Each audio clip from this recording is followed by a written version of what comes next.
Assalamu alaikum, sir. My name is Aliza Batul and I'm a student of Rahman College of Nursing. Sir, my question to you is, how can we reduce corruption and nepotism in public offices and promote like merit-based system so that a fair Pakistan that our Qaid-e-Azam Muhammad Ali Jinnah imagined for ourselves? بیٹا اگر آپ نے سنا شاید میں واضح کر نہیں سکا، جب میں نے بات شروع کی جو ایک یو این کی اسٹڈی ہے جو پاکستان ایٹ 100، اس میں نے ایک بات کی کہ کرپشن تب ہوتی ہے جب آپ کے انسٹیٹیوشنز ویک ہوتے ہیں. تو اگر ہم اپنے انسٹیٹیوشنز کو اسٹرینتھن کریں گے اور ہمیں جسٹس ملے گا ہماری کورٹ سے سب جگہ سے، تو کرپشن کم ہوگی انشاءاللہ. ابھی تو شاید ہم اتنے زیادہ بزی ہیں اپنی گورننس میں اتنے بڑے بڑے صوبوں کی کہ ہمیں اپنے انسٹیٹیوشنز کو اسٹرینتھن کرنے کا موقع ہی نہیں مل رہا. اگر آپ کورٹس کا میرے پاس ڈیٹا ہے، اگر آپ اس پہ بات کرنا چاہیں، ایک جج جس دن اپنی کورٹ میں بیٹھتا ہے، رائٹ فرام سول جج، سیشن جج یا ہائی کورٹ اور سپریم کورٹ کا جج، اس کے سامنے 100 کیسز رکھے جاتے ہیں، 50 کیسز رکھے جاتے ہیں، جو ہیومنلی پاسبل ہی نہیں ہوتا اس کا فیصلہ کرنا. اس سے کیا ہوتا ہے، یا تو کچھ کیسز ہیں جو سنے نہیں جاتے، ان پہ آگے ڈیٹ ملتی ہے، اور جو سنے جاتے ہیں اس میں کوالٹی کبھی بھی نہیں بن سکتی. جب آپ اوور ویلم ہوتے ہیں اپنے کام کی وجہ سے تو آپ کوالٹی ڈیلیور نہیں کر سکتے.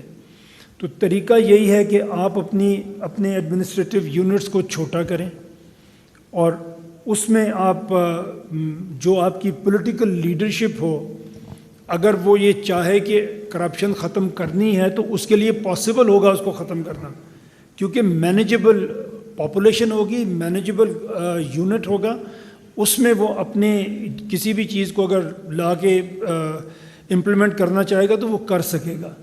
ایک بہت بڑی چیز جو اسی لیے میں نے اس پہ بات نہیں کی تھی کہ آپ کے کوشچنز آئیں گے تو اس پہ بات کریں گے. ہمارے پاس جو ایک سب سے بڑا مسئلہ پاکستان میں ہے وہ لیک آف لیڈرشپ ہے.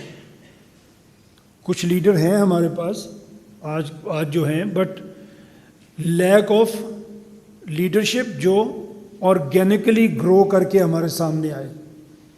جو کبھی جیسے ہم صوبوں کی بات کرتے ہیں، اگر ہمارے 33 پروونسز ہیں اور 1 2 4 6 ایسے چیف منسٹر آتے ہیں جو اپنے صوبے کی تقدیر بدل دیتے ہیں، تو وہ اپنی پرفارمنس کی بیس پہ نیشنل لیڈرشپ پہ آئیں گے اور ملک میں آئیں گے ود ایکسپیرینس. ابھی ہم نے دیکھا انڈیا میں اگر ایک چائے بیچنے والا پرائم منسٹر بن سکتا ہے، کیسے بن سکتا ہے کہ ان کا سسٹم الاؤ کرتا ہے اس چیز کو. ہمارے سسٹم میں یہ چیز ہے ہی نہیں. اور ایک چیز اور میں آپ کے سامنے کہنا چاہوں گا، دنیا میں پولیٹیکل لیڈرشپ ہمیشہ مڈل کلاس سے آتی ہے.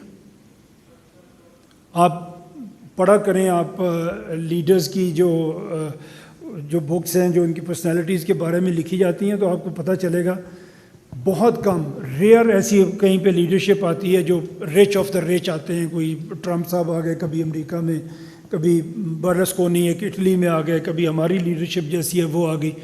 But majority I would say more than 90% political leadership in the world is coming from middle class.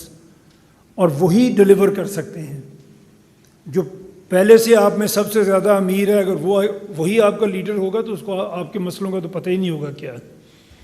تو ہماری نئی لیڈرشپ آپ لوگوں میں سے آئے، یوتھ میں سے آئے اور مڈل کلاس میں سے آئے، وہی آپ کے مسئلوں کا انشاءاللہ لانگ ٹرم حل کرے گی اور کرپشن کو بھی کنٹرول کرے گی اور سب کرے گی انشاءاللہ.